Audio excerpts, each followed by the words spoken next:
சின்மயா சேவை அறக்கட்டளை 75வது ஆண்டு விழா வெகு சிறப்பாக கொண்டாடி வருகிறது.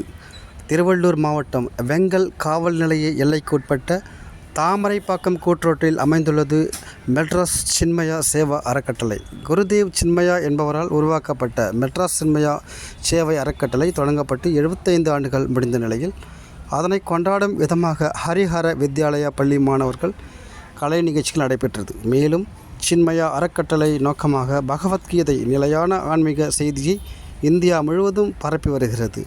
சின்மயா சேவா யாத்திரை இந்தியாவில் அனைத்து மாநிலங்களிலும் 295 நாட்கள் பயணம் செய்து 35,000 கிலோமீட்டர் தூரத்தை கடக்கிறது. இந்த யாத்திரை டிசம்பர் 31, 2025 அன்று புனேயில் தொடங்கப்பட்டு அக்டோபர் 23, 2026 அன்று டெல்லி பாரத் மண்டபத்தில் முடிவடையும். சுவாமி மித்ரானந்தா தலைமையில் நடைபெற்ற இந்நிகழ்ச்சியில் மாலை 3:30 மணி அளவில் வாகினி வரவேற்பும் மாலை 5 மணி அளவில் கீதா பஞ்சாமதம் நடைபெறுகிறது. இதில் சிறப்பு அழைப்பாளராக கலந்து கொண்ட யதார்த்த ஜோதிடர் செல்லி கலந்து கொண்டு சிறப்புரையாற்றினார். இந்த உலகம் இளைஞர்கள் உடையது, அவர்களால் இன்று தமிழ்நாட்டில் மிகப்பெரும் ஆட்சி மாற்றம் நடைபெற்றுள்ளது என்றும் கூறியுள்ளார். சின்மயா அறக்கட்டளையில் பயிலும் மாணவர்கள் சிறந்த ஒழுக்கத்துடனும் ஆன்மீக பக்தியுடனும் இருந்து வருகின்றனர் என்று கூறி சிறப்புரையாற்றியுள்ளார். மற்றும் அருமையான ஆசிரியர் பெருமக்களை வைத்து அமைதிகளுக்கும் இங்கு வந்திருக்கக்கூடிய அத்தனை மக்களுக்கும்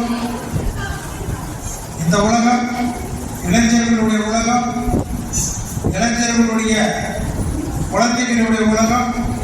இந்த குழந்தைகளால் தான் இன்னைக்கு தமிழ்நாட்டில் ஒரு ஆட்சி மாற்றமே ஏற்பட்டிருக்கிறது. அப்பேற்பட்ட எதிர்காலத்தை நிர்ணயிக்கக்கூடிய இந்த குழந்தைகளையும் வாழ்த்தி உங்களையும் வாழ்த்தி வாய்ப்பளித்த நல்ல உள்ளங்களுக்கும் சுவாமிஜிகளுக்கும் சின்மயா மிஷனுடைய குருவாக இருந்து நம்மை விட்டு மறைந்தாலும் இந்த உலகம் இருக்கின்ற வரையில் சின்மயா மிஷன் இருக்கும், அந்த சின்மயா மிஷன் புகழ் இருக்கும் என்ற ஒரு தத்துவத்தை உணர்த்திய மகா குருமார்களுக்கும்